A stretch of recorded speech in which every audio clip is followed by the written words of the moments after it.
Assalamualaikum warahmatullahi wabarakatuh.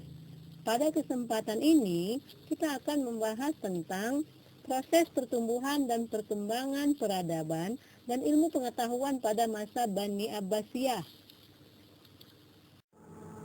Tujuan pembelajaran mendeskripsikan proses pertumbuhan dan perkembangan peradaban dan ilmu pengetahuan pada masa Bani Abbasiyah. Proses pertumbuhan dan perkembangan peradaban dan ilmu pengetahuan pada masa Bani Abbasiyah terjadi setelah perluasan wilayah secara besar-besaran. Tahapannya dapat kita bagi dalam 3 tahapan.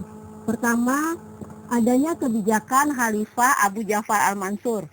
Bagaimana kebijakan Khalifah ini nanti akan kita bahas pada bagian berikutnya. Yang kedua adalah kegiatan penterjemahan, dan yang terakhir adalah kegiatan menulis buku.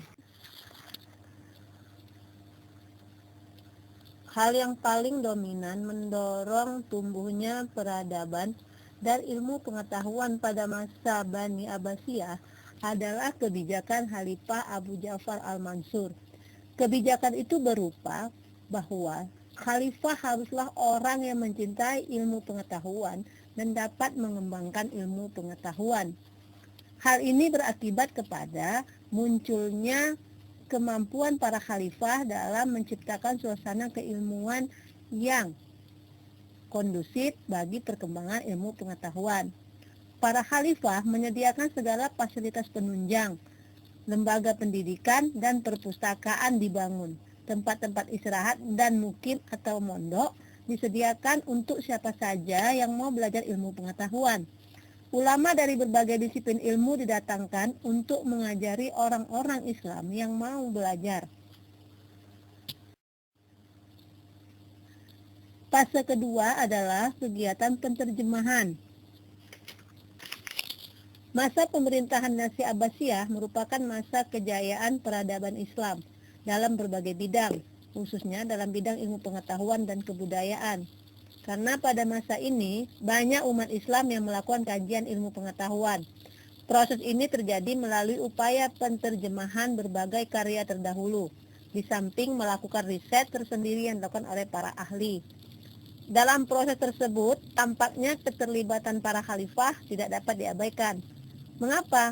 Karena mereka memberikan motivasi kuat kepada para ilmuwan untuk melakukan kajian ilmiah dalam berbagai bidang ilmu pengetahuan, sehingga para ilmuwan dengan tenang dapat melakukan riset ilmiah mereka. Berikutnya, tahap ketiga adalah kegiatan menulis buku. Kegiatan menulis buku pada masa pemerintahan Bani Abbasiyah berjalan dengan sangat pesat.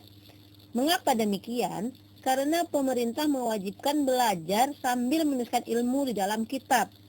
Dalam sejarah, kegiatan menulis ilmu pengetahuan pada masa Bani Abbasiyah berjalan menurut 3 tingkatan.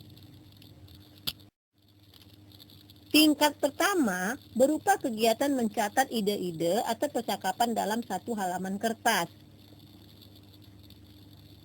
Catatan itu ditulis dalam rangkap 2, asli dan salinan. Tingkat berikutnya adalah tingkat kedua, di mana pada tingkat kedua ini kegiatan menulis lebih difokuskan kepada pembukuan ide-ide yang serupa dalam satu buku. Misalnya, ide-ide yang berkaitan dengan masalah fikih itu dalam satu buku. Demikian juga dengan masalah-masalah hadis di dalam satu buku. Dan selanjutnya juga yang berkaitan dengan masalah-masalah sejarah atau cita-cita sejarah itu dalam satu buku. Dan tingkat terakhir adalah tingkat ketiga. Tingkat ketiga ini merupakan tingkat penyusunan buku yang lebih halus dan lebih sempurna, di mana segala yang sudah dicatat, diatur dan disusun lagi dalam bab-bab atau bagian-bagian tertentu. Demikian, terima kasih.